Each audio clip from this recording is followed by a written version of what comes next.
Et si, et si vous partiez pour un tour du monde avec Intermed? Consultez vite le site intermed.com pour découvrir nos prochaines escales. Chaque semaine, plusieurs conférenciers Intermed vous donnent rendez-vous pour une conférence en direct sur une destination regorgeant d'histoire et de culture. Inscrivez-vous gratuitement aux conférences de votre choix et vivez une expérience unique. Alors rejoignez-nous sans attendre et parlez-en autour de vous. Votre tour du monde vous attend.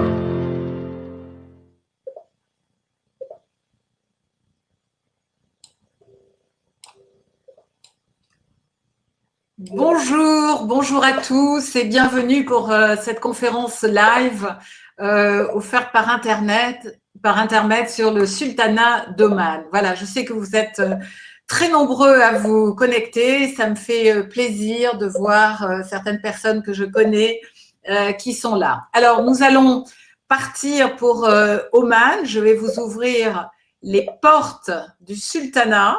Sachez que nous allons avoir un petit peu chaud, puisque je viens de regarder la température en ce moment à Mascate et il fait 37 degrés à Mascate. Voilà. Donc, voilà la porte d'Oman qui va s'ouvrir. Voilà. Alors, d'abord, une petite présentation de la carte. Vous voyez ici la péninsule arabique. Cette péninsule arabique qui couvre 7 pays en tout, dont 3 qui vont être limitrophes avec le sultanat d'Oman. Alors, le plus grand de ces pays, c'est bien sûr l'Arabie saoudite, et en tournant dans le sens des aiguilles d'une montre, vous avez ensuite le Koweït, Bahreïn, le Qatar, les Émirats arabes unis, donc Oman, et le Yémen. Les 6 premiers pays, à l'exception du Yémen, font partie du GCC. Le GCC, c'est le Conseil de coopération du Golfe, le Gulf Council Cooperation. Nous avons l'Union européenne. Eh bien, ces 6 pays sont regroupés au sein du GCC. Le Yémen n'en fait pas partie.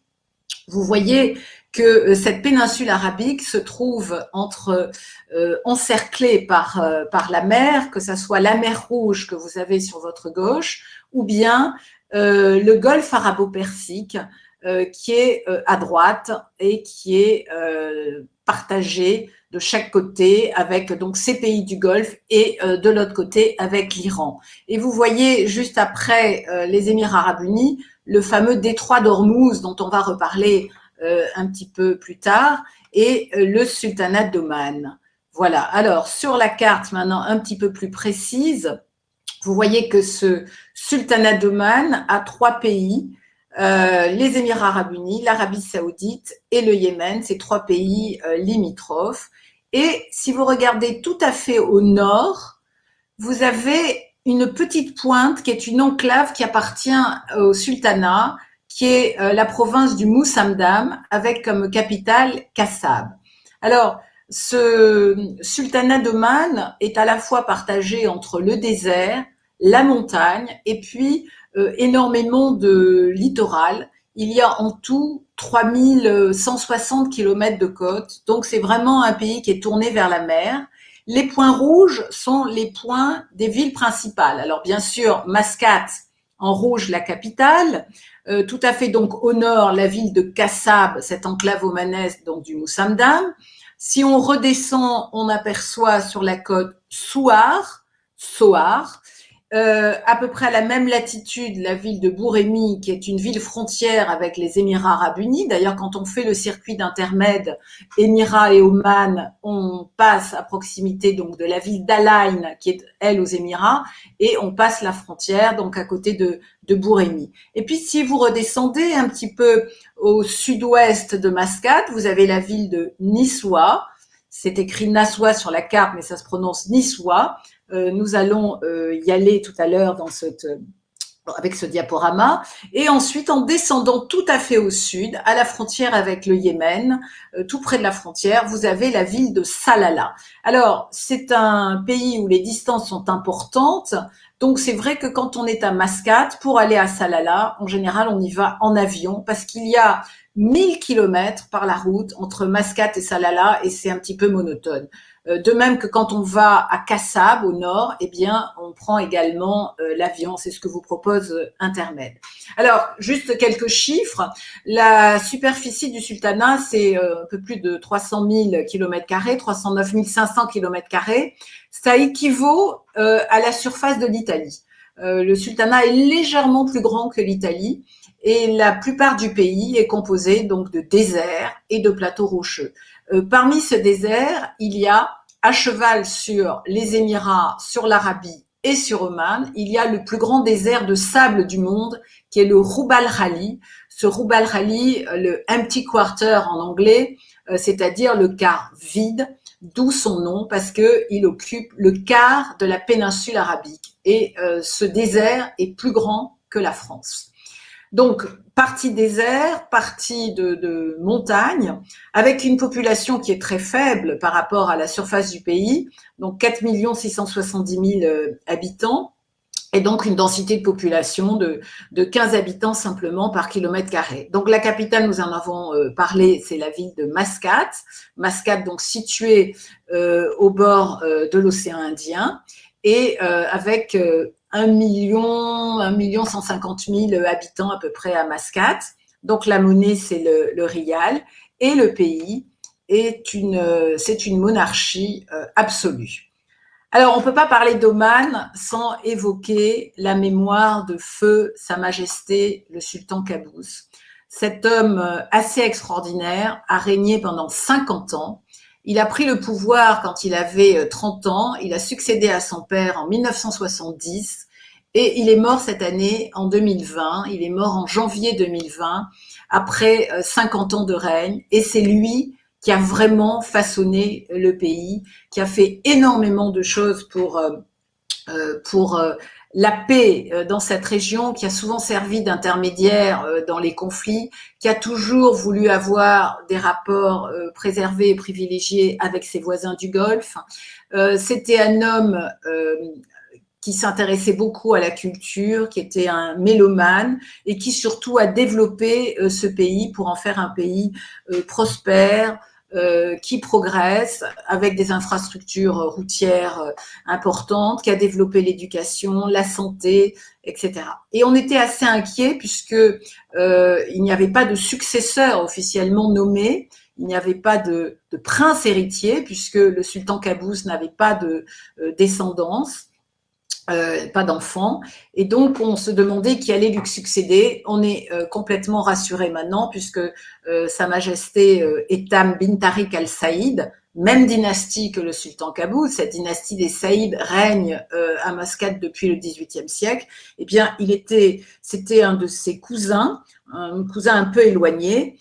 Il était dans le gouvernement en tant que ministre du patrimoine et de la culture et il lui a donc succédé au mois de janvier dès l'annonce du décès du sultan Qaboos. On savait qu'il était malade depuis déjà pas mal de temps.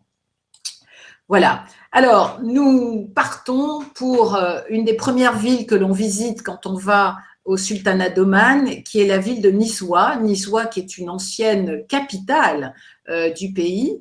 Et Niswa, on visite ce fort très important qui date du XVIIe siècle, avec au centre cette tour de garde qui fait plus de 30 mètres de haut et qui permet d'avoir une vue à 360 degrés sur toute la ville aux alentours et puis ces montagnes qui entourent Niswa, puisque Niswa est au pied du Djebel Akdar, la montagne verte.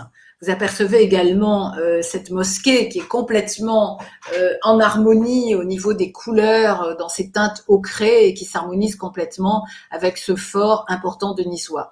Ce fort était à la fois un fort militaire et à la fois la résidence du wali, c'est-à-dire la résidence du gouverneur.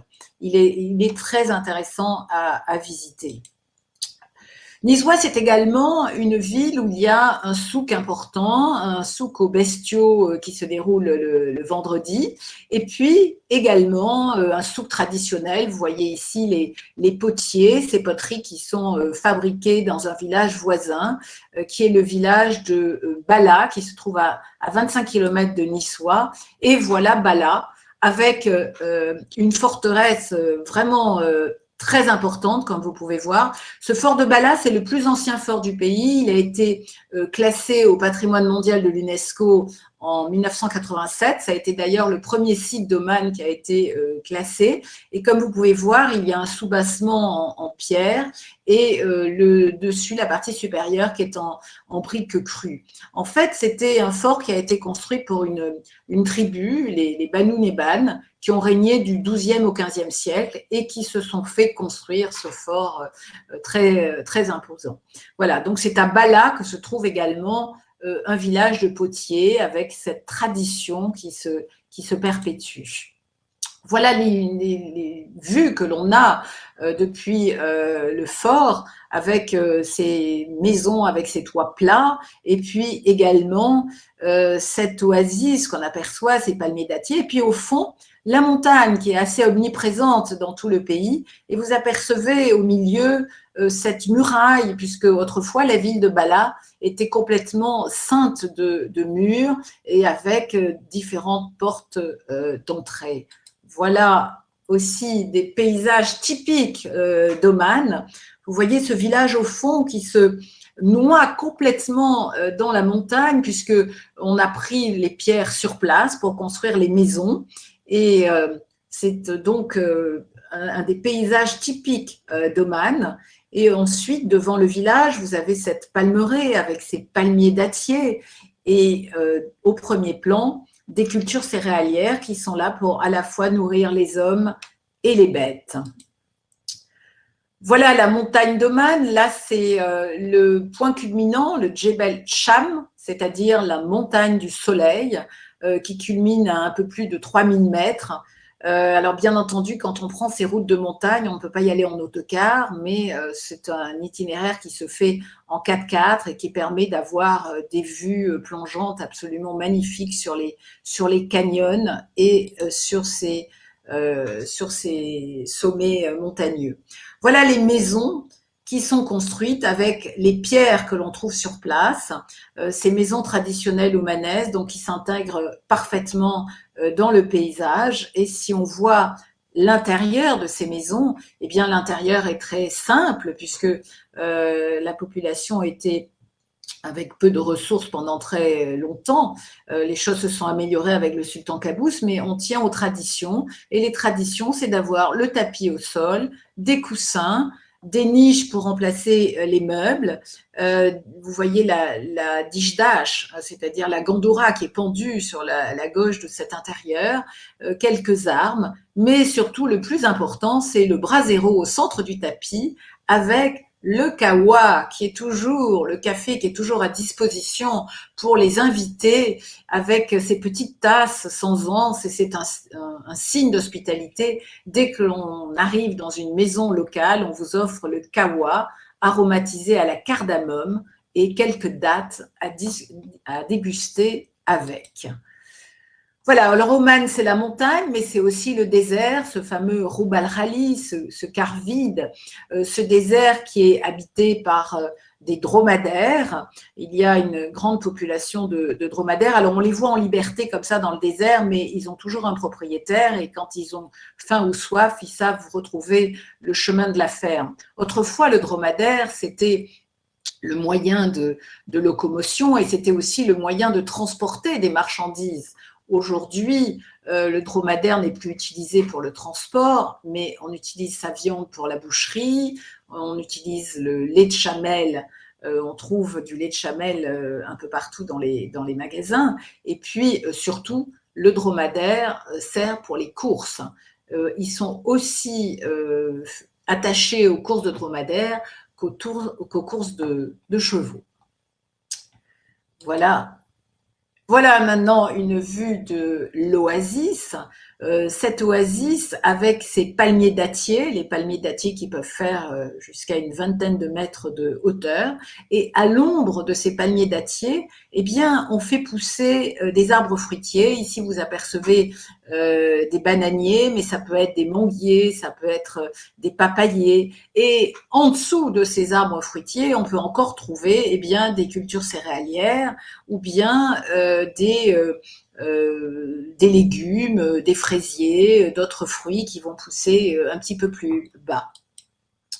Alors, la date, c'est très important dans la culture bédouine. Ça a été la nourriture de base des Bédouins. Aujourd'hui, on mange toujours des dattes tous les jours. Elles se consomment. Ça fait partie de l'hospitalité. Et il faut un petit peu aider la nature. Ah, j'ai coupé mon portable. Il faut un petit peu aider la nature avec la pollinisation. C'est pour ça que vous avez cet homme qui est en train de monter en haut du palmier pour aller inséminer le cœur du palmier femelle avec le pollen du palmier mâle. Parce que si on laisse les oiseaux ou le vent faire les choses, la nature est un petit peu moins généreuse et la production de dattes sera moins importante. Voilà. Donc, c'est très important d'aider cette nature. Le sultanat d'Oman est parmi les 10 pays les plus importants pour la production de dattes. Donc ces dattes, il y a une centaine de variétés différentes aux Émirats, dans la péninsule arabique, mais au sultanat d'Oman, vous avez donc une centaine de variétés de dattes. Alors, elles ont des formes plus ou moins longues, des couleurs différentes. Et ici, vous voyez que ce sont des dattes que l'on peut déjà cueillir quand elles sont comme ça, ramasser, on peut les récolter et on peut les manger fraîches, ce qu'on n'a pas l'habitude de faire en France sur nos étals, on a peu coutume de les voir comme ça, ou bien quand elles sont plus teintées et qu'elles sont fondantes.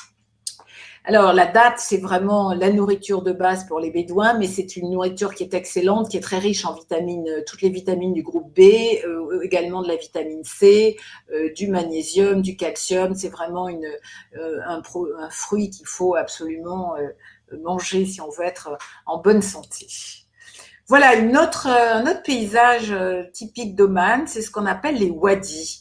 Les wadis, les oued en Afrique du Nord, ce sont des lits de rivière qui parfois sont asséchés, ou comme ici, qui sont en eau.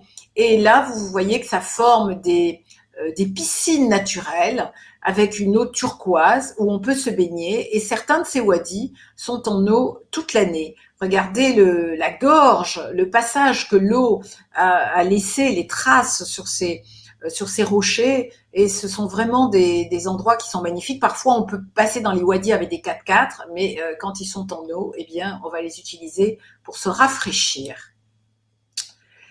Après Niswa, après Bala, nous voyageons vers Mascate, la capitale. Et là, vous avez la grande mosquée de Mascate. C'est la seule mosquée qui se visite au sultanat et c'est la mosquée du sultan Qaboos qui porte donc le nom du souverain régnant pendant 50 ans. Cette mosquée, elle est toute en marbre. Elle a été pendant longtemps la plus grande mosquée du Moyen-Orient. Elle est maintenant supplantée par celle d'Abu Dhabi. Je ne compte pas celles qui se trouvent en Arabie Saoudite, bien sûr, qui sont le siège de l'islam. Mais voilà donc cette mosquée, on va voir l'intérieur. Alors autant l'extérieur, vous voyez, est assez sobre, autant l'intérieur est très richement décoré. Ici, vous apercevez donc le mihrab, la niche qui indique la direction de la Mecque, et au-dessus du mihrab se trouvent les moukarnas. Les moukarnas, c'est ce plafond en forme de stalactite, en forme de nid d'abeilles, d'arches, que l'on retrouve dans l'architecture islamique et qui sont très décoratifs, et puis de même que cette couleur de turquoise, de bleu marine, et ces décors à la fois géométriques et motifs floraux. Voilà, à l'intérieur de la mosquée, toujours une grande décoration avec là des lustres qui sont des lustres en cristaux de Swarovski sous le dôme central. C'est le lustre principal, très imposant, avec 600 000 cristaux. Il fait plus de 8 tonnes, 14 mètres de haut. Enfin, c'est vraiment très impressionnant d'être sous ce lustre. Alors, je profite de vous dire que donc cette mosquée est la seule qui se visite au sultanat d'Oman, et la religion, ils sont bien sûr musulmans, mais c'est une des tendances de l'islam. La particularité d'Oman, c'est l'ibadisme. Selon les ibadites, le commandeur des croyants n'est pas forcément de la lignée du prophète, mais ça peut être n'importe qui d'une peu importe son ethnie, sa couleur de peau, à partir du moment, peu importe son milieu familial, à partir du moment où c'est un homme pieux et érudit. Ça, c'est vraiment une particularité d'Oman. Ils sont donc 85% de la population sont musulmans. Sur ces 85% de la population, donc les 3/4 sont de religion de courant ibadisme et les autres sont sunnites.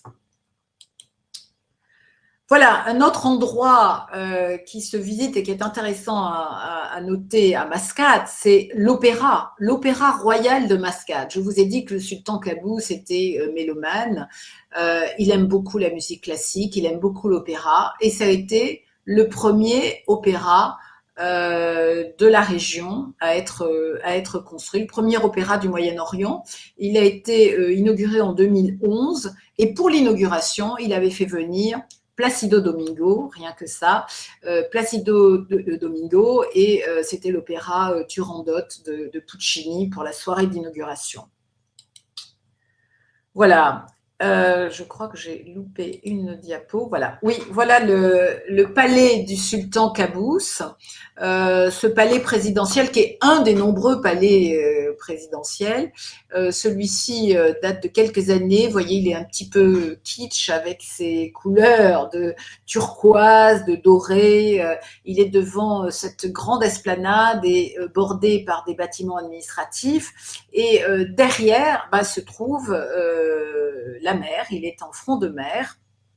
Et là, le jour où nous avons fait cette visite, on voyait un petit spectacle avec des enfants omanais, et j'en profite pour vous parler du costume local. L'homme qui est agenouillé porte donc la dijdash, qu'on appelle également la gandoura, et le petit chapeau qu'il porte, ce petit chapeau rond, c'est le kouma. Ça, c'est typiquement omanais. Quand vous voyez un homme qui porte ce chapeau-là dans toute la péninsule arabique, vous êtes sûr qu'il est d'origine omanaise. Celui qui est à droite, qui est debout, porte un turban noué, alors comme le sultan, avec ce turban. Et puis, le kandjiar, c'est-à-dire le couteau recourbé qu'il va porter à la ceinture. Voilà. Je vois des questions en même temps, mais c'est difficile de lire vos questions. La seule mosquée qui se visite, que les non-musulmans peuvent visiter, c'est la mosquée du sultan Qaboos à Mascate. Sinon, en tant que non-musulmans, nous n'avons pas accès aux autres mosquées. Voilà, mais je répondrai à vos questions plus tard parce que ça va m'être difficile de lire tout en même temps.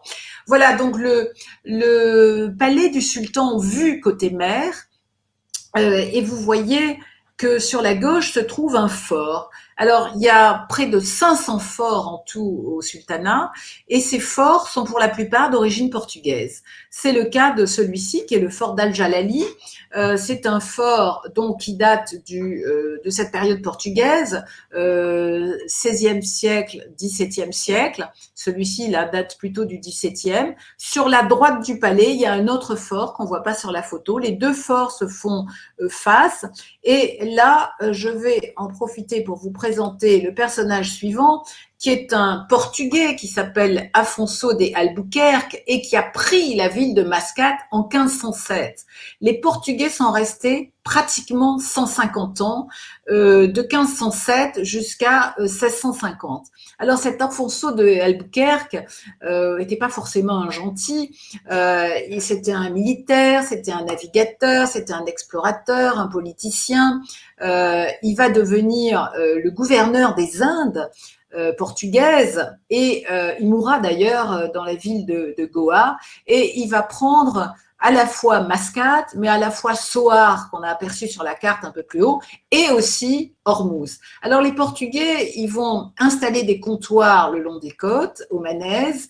Ils vont pas tellement aller vers l'intérieur du pays, et on peut pas dire qu'ils ont laissé un souvenir d'une période heureuse, puisque c'est par la force et par l'épée que souvent ils ont pris possession de ces terres. Voilà. On est toujours à Mascate avec une partie plus ancienne de la ville. Vous voyez, c'est les anciennes maisons de marchands qui sont dans le quartier de Moutra, c'est le quartier du port, c'est également le quartier du marché aux poissons. Et là, vous voyez ces maisons avec ces balcons en bois, avec pour certains des moucharabiés, c'est-à-dire les croisillons qui permettent une certaine intimité pour les étages supérieurs. Voilà donc la partie un peu plus ancienne, disons, de Mascate. C'est là également où on trouve le fameux souk de Moutra. Tout à fait au fond, vous apercevez les kandjiars, les fameux couteaux recourbés, et puis bon nombre de bijoux qui sont des bijoux, un peu des copies, des répliques des bijoux bédouins qui sont en argent, puisque au sultanat, vous avez des mines d'argent, et puis bien sûr des bijoux avec des pierres de couleur beaucoup plus tendance, moins traditionnelles. Voilà. Alors, on va faire un petit passage en avion de Mascate, la capitale. Nous avons pris l'avion pour aller à Salalah. Comme je vous l'ai dit, si on le fait par la route, il y a environ 1000 kilomètres et c'est très fastidieux. Donc, nous arrivons là dans cette ville de Salalah, qui est la deuxième ville du pays, avec une population d'à peu près 300 000 habitants. Nous sommes tout près du Yémen, à une centaine de kilomètres de la frontière yéménite. Et là, dans la ville, se trouve un site archéologique qui est remarquable, qui est le site d'Al-Balid. Al-Balid, ça date de l'âge du fer, c'est-à-dire du premier millénaire avant Jésus-Christ. Là, vous voyez les restes de fortifications, quelques restes de maisons. Ce site archéologique se visite. Il est intéressant parce qu'il est également situé en bord de mer. C'était un ancien port de l'encens. Il y a d'ailleurs sur place, là les colonnes ont été remontées par les archéologues, il y a d'ailleurs sur place donc le musée archéologique où vous avez les pièces qui ont été trouvées sur le site et pas mal de poteries, pas mal d'objets rituels, et puis également le musée de l'encens qui se trouve à proximité. Voilà ce littoral du Dhofar, cette région du Dhofar, la région la plus au sud, qui est une grande région omanaise. Oman vivait essentiellement de la pêche. Je vous ai parlé de tout ce littoral, c'est plus de 3000 kilomètres de côte. Donc là, vous apercevez ces bateaux de pêcheurs que l'on appelle des dhows, qui sont des boutres en bois traditionnelles et qui servent donc à la pêche. Voilà. Aujourd'hui, Oman ne vit plus, enfin vit un petit peu de la pêche, mais Oman vit surtout du pétrole et du gaz. C'est 90% des ressources d'Oman, c'est le pétrole. On a découvert le pétrole dans les années 60 à Oman. Là, c'est un autre site absolument magnifique qui est le site de Samouran ou Samouroun. C'est un site qui est à quelques kilomètres de Salalah, qui est vraiment merveilleux. Avec là, ça date du IIIe siècle avant Jésus-Christ. C'est classé au patrimoine mondial de l'UNESCO également.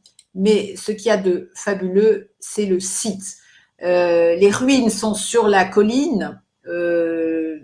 En haut de cette photo, et là vous avez ce corps, ce qu'on appelle le corps, c'est-à-dire la crique, cette crique naturelle qui a servi de port à l'époque de la reine de Saba. Alors, si la reine de Saba, cette mythique reine de Saba, a-t-elle existé, oui ou non, on ne sait pas. Et si ce lieu a été délaissé, eh bien c'est parce que, comme vous apercevez sur la photo, l'embouchure s'est obstruée petit à petit avec du sable, ce qui a complètement fermé le port et ça a été délaissé à peu près vers le 5e siècle. Voilà. Alors, pourquoi les plages sont désertes ? Mais parce qu'il y en a tellement, il y a des immensités de plages à Oman, vous avez l'embarras du choix.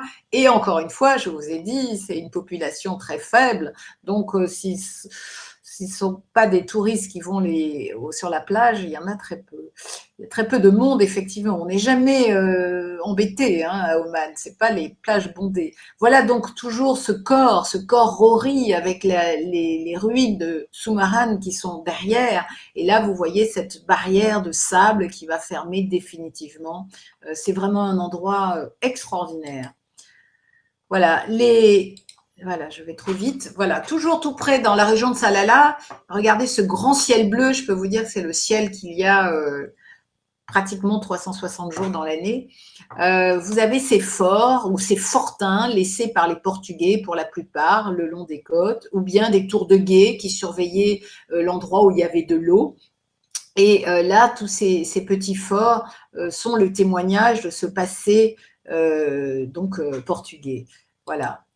Donc voilà l'intérieur. Je vois l'intérieur avec ce chemin de ronde. On peut y accéder par cet escalier et vous avez un chemin de ronde crénelé avec un côté défensif pour la plupart de ces forts qui sont absolument charmants. Donc restaurés grâce à la politique de développement du tourisme du sultan Qaboos. Donc on peut les visiter. Voilà. Alors, si on parle du Dhofar, on est obligé de parler des arbres à encens, ou plutôt l'arbuste, parce que c'est un arbuste, c'est le Boswellia sacra, cet arbre qui fournit l'encens du Dhofar. Nous sommes en plein cœur de cette région productrice. Alors, il y a deux grands pays qui font de l'encens. C'est le pays qui en a le plus, c'est la Somalie et le sultanat d'Oman. Mais l'encens d'Oman étant réputé comme étant le meilleur et le plus qualitatif. Alors, cet arbuste secrète cet encens. Alors, comment ça se passe? Eh bien, il suffit d'inciser l'écorce, comme on peut le faire pour un pain, sauf qu'avec le pain, dans les Landes, vous êtes obligé de mettre un petit godet pour récolter la résine. Eh bien là, pas du tout, ça ne va pas suinter de la même façon. Vous allez avoir des larmes d'encens qui va suffire de détacher de l'écorce. En général, on récolte entre le mois de mai et juin. En ce moment, on récolte l'encens dans le Dhofar. On va le traiter pendant l'été et il va se retrouver sur les marchés de l'encens au mois de septembre, au grand marché de l'encens. Donc, le Dhofar était le point de départ de cet encens. Voilà l'encens d'Oman, cet encens que l'on trouvait, qu'on acheminé dans tout le monde méditerranéen. Les Romains, les Grecs étaient très friands. L'encens servait aussi à l'embaumement des corps dans les cérémonies religieuses, ou à parfumer, à chasser les mauvais esprits. Et à Oman, on boit même l'encens. On met l'encens dans un verre d'eau, on le laisse mariner un peu toute une nuit et ensuite on boit cette décoction. Les Omaniens vous diront que ça a des propriétés anti-inflammatoires, antidouleurs, cicatrisantes, apaisantes. Enfin bon voilà, j'ai pas essayé, mais je devrais peut-être essayer l'encens. Voilà. Alors plus il est blanc, plus il est de qualité. Donc c'est le cas de l'encens omanais.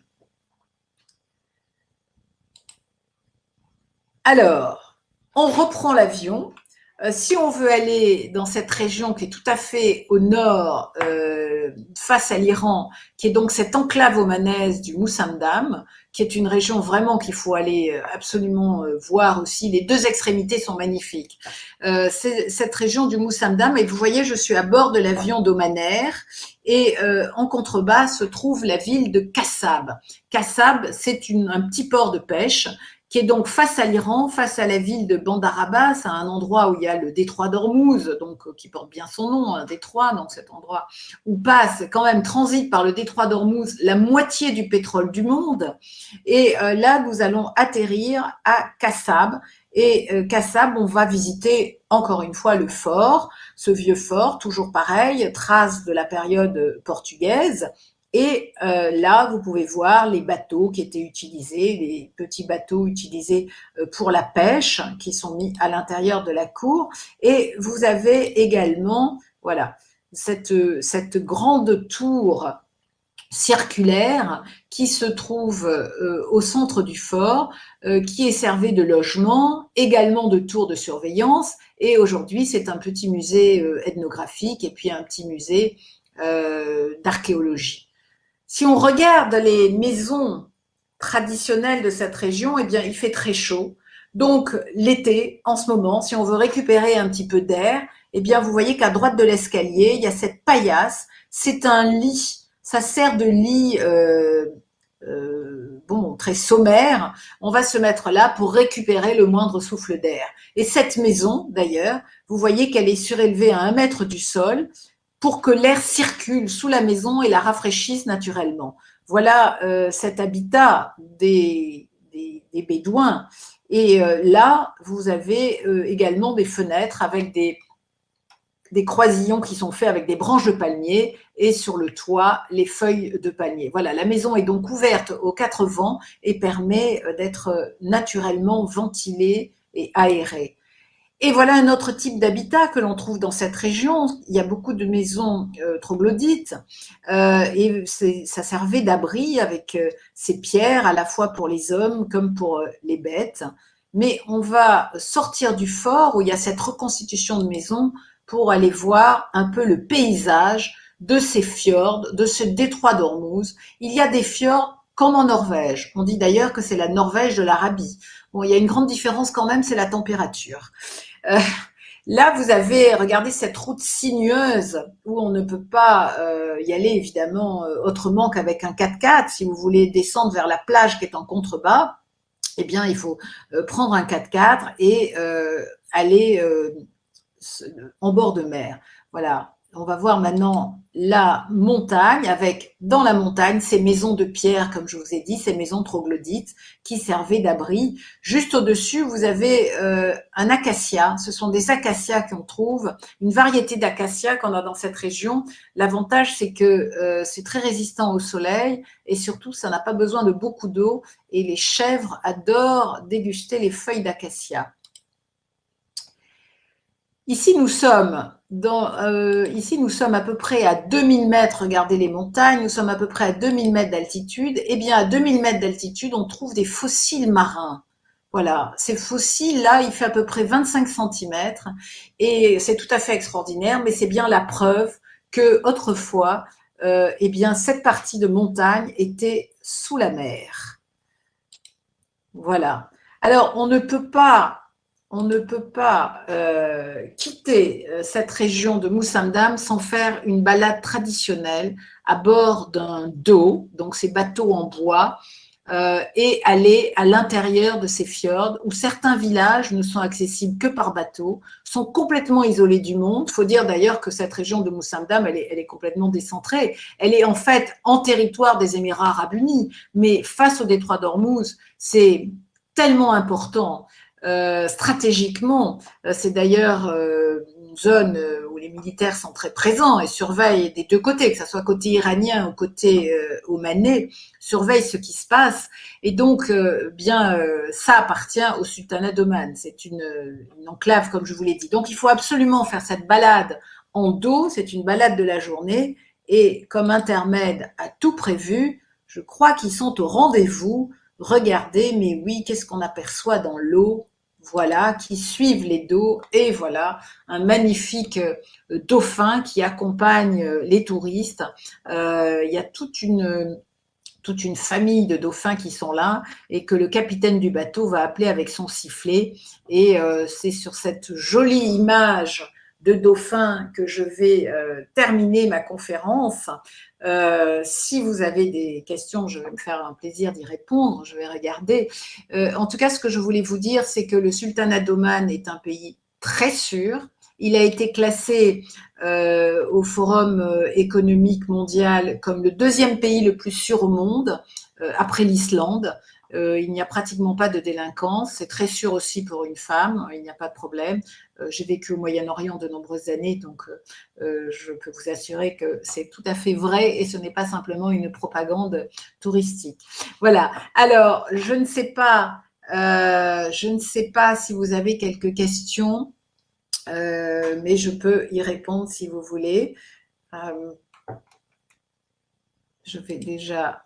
Voilà, vous remercier en tout cas pour votre participation. Je sais que vous étiez plus de 200 à vous connecter. Voilà, alors je vais vous annoncer les prochaines conférences. Vous avez lundi, pardon, c'est passé, Amman, la prochaine conférence avec Georges Zinsan, Amman et les trésors de la Jordanie, donc jeudi à 14h30. Petra et les Nabatéens, non, ça s'est passé aussi, pardon. Pour ma part, je peux vous retrouver la semaine prochaine. La semaine prochaine, il y a une conférence gratuite mardi à la même heure, à 14h30, je vous présenterai les Émirats arabes unis. Et ensuite, le lendemain, je vous présenterai, alors là, c'est une conférence payante qui va être une conférence d'1 heure, même plus d'1 heure, l'Arabie saoudite. Alors, l'Arabie saoudite, c'est la prochaine destination où il faut y aller parce que vous savez que ce pays s'est ouvert au tourisme simplement depuis quelques mois. Les premiers visas sont délivrés. J'accompagnerai le voyage intermède en Arabie saoudite au mois de novembre prochain, Inch'Allah, comme on dit là-bas, si Dieu le veut. Si il n'y a pas de problème pour voyager à nouveau, ce que j'espère. Et donc, je serai ravie de vous retrouver la semaine prochaine pour vous présenter l'Arabie saoudite. Et je vois que hier, Thierry Soulard a parlé de Petra. Eh bien, sachez que les Nabatéens étaient aussi présents en Arabie saoudite et qu'il y a des sites absolument splendides, aussi beaux que Petra. Voilà. Donc, s'il n'y a pas de questions, oui, voilà. Voilà, je vois des personnes que je connais, que je salue. Merci, merci. Ah, Petra, c'est une erreur. 19 juin, oui, ben ce n'est pas moi qui ai fait cette diapo, mais je vois qu'effectivement, bon, la prochaine en tout cas, c'est jeudi 18, ça j'en suis sûre. Voilà, petite erreur de frappe, d'accord. Alors voilà, oui, c'était étonnant. Bon, très bien. Voilà, donc le 19 pour Petra. Eh bien, je vous dis au revoir. Je vous dis au revoir et à bientôt, si vous le voulez bien, et surtout, soyez en bonne santé. Au revoir.